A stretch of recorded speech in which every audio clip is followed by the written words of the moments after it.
There is someone watching you. Not society, not your parents, not your competition. Someone far more dangerous. Your potential self. The version of you that could exist if you stopped hesitating.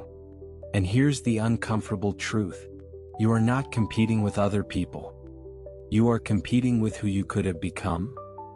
In the Mahabharata, Arjuna wasn't just fighting warriors. He was standing between who he was and who he was meant to be. Krishna didn't say, "Win the battle." He said, "Fulfill your nature." That's a different war, because the greatest conflict in life is not between you and the world. It is between you and your highest capacity. Psychologically, this is terrifying, because your potential self is not comfortable. Carl Jung called it the self, the complete integrated version of you. But most people don't live like that. They shrink their ambition. They dilute their intensity. They trade vision for acceptance. Why? Because growth demands change, and change threatens identity. Sigmund Freud explained this through defense mechanisms: rationalization, denial, excuses that sound logical, but keep you stuck. It's not the right time. I'll start next month. I'm not ready. Pause for a second. Is that reality? Or is that your mind protecting your comfort? Here's the real tension. To become disciplined, you must let go of the version of you that avoids effort. To become confident, you must outgrow the version that seeks approval. To become powerful, you must move beyond the version that plays safe. And your brain doesn't like that. It prefers familiar patterns, even if those patterns keep you average. That's why growth feels heavy. Not because it's wrong, but because it's unfamiliar.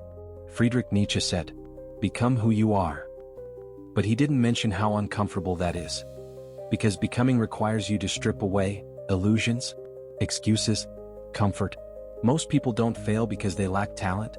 They fail because they protect their current version too much. They negotiate with growth. I'll do it, but later. I'll try, but not fully. Half commitment? That builds average lives. Look at yourself honestly. There is a version of you who wakes up earlier, trains harder, speaks clearly, takes risks, demands more from life. That version is not fantasy. It's possibility. And possibility creates pressure. You call it anxiety, but often, it's just awareness of unused potential. Jean-Paul Sartre said something brutal. You are condemned to be free, which means you are responsible for who you become. If you stay comfortable, that's a choice. If you delay action, that's a choice. If you play small, that's a choice. Your potential self isn't punishing you. It's waiting. But waiting has a cost. Time. And time doesn't negotiate. Think about every moment you said, "Tomorrow." That one word has quietly stolen more potential than failure ever did. Because tomorrow feels safe, but it keeps you exactly where you are. Arjuna could have walked away. He had emotions, doubts, reasons. But walking away wouldn't just be quitting a battle. It would be turning away from himself. And that's the real danger. Because you can explain things to the world. But deep down, you always know when you're holding back. You feel it at night. That quiet discomfort. That voice that says, "You could have done more." That's not guilt. That's misalignment. So here's the shift. Stop asking, "How do I become my best self?" Start asking, "What do I need to release to grow?"